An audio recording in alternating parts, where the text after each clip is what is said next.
Et ce changement de pied diplomatique des États-Unis, il en sera peut-être question lors de la rencontre prévue aujourd'hui à la Maison-Blanche entre Ursula von der Leyen, la présidente de la Commission européenne, et Donald Trump, le président des États-Unis.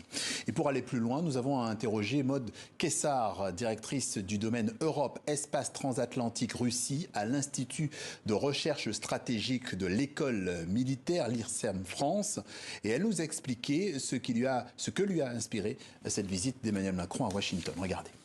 Ce que cette visite m'inspire, c'est que chacun a joué son rôle. Le président Macron est resté dans la ligne diplomatique traditionnelle des échanges entre chefs d'État, et Donald Trump, lui, a joué le rôle du président populiste et illibéral. Il a d'abord parlé à sa population américaine en faisant des digressions où il a cité Elon Musk.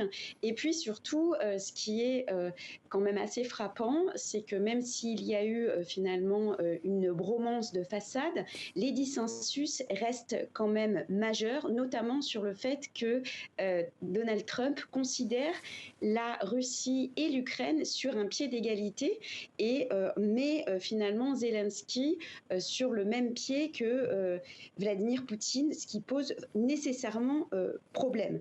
Donc on est ici dans une situation où on annonce des garanties de sécurité de manière extrêmement floue, notamment pour les Ukrainiens, sans savoir ce que Trump sera véritablement décidé à faire. Et surtout, là où il s'est avancé finalement le plus dangereusement, c'est en disant que Poutine serait prêt à accepter des troupes européennes à la frontière ukrainienne, fussent-elles à 80 km de cette frontière. On va l'entendre, Vladimir Poutine, sur cette possibilité d'un retour, d'une porte ouverte à une discussion sur l'Ukraine avec les Européens. On revient vers vous. Nous sommes reconnaissants envers tous nos partenaires qui s'efforcent de garantir l'obtention de la paix.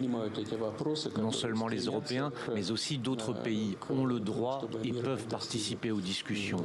Et nous traitons cela avec respect. Alors avec le passif qu'il y a entre Vladimir Poutine et les Européens, peut-on faire confiance à Vladimir Poutine ?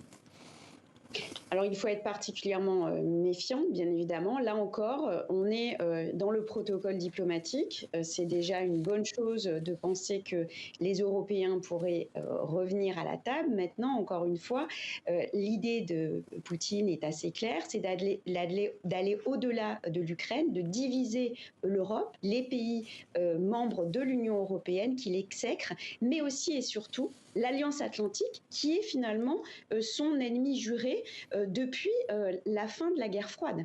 Et ce qui est particulièrement peut-être préoccupant et que l'on doit garder à l'esprit, c'est que cet objectif n'est pas propre à Poutine, car son interlocuteur américain Donald Trump exècre également tout ce qui représente les institutions européennes qu'il ne comprend pas. Finalement, pour Poutine et Trump, il y a cette idée qui est inquiétante pour les Européens, à savoir qu'ils souhaitent avant tout la division de l'Europe qui est vue et finalement d'un Occident tel qu'on l'a connu donc depuis la fin de la Seconde Guerre mondiale, l'idée étant donc pour Trump de pouvoir se tourner vers la Chine et pour Poutine de ne plus avoir un OTAN qui soit fonctionnel.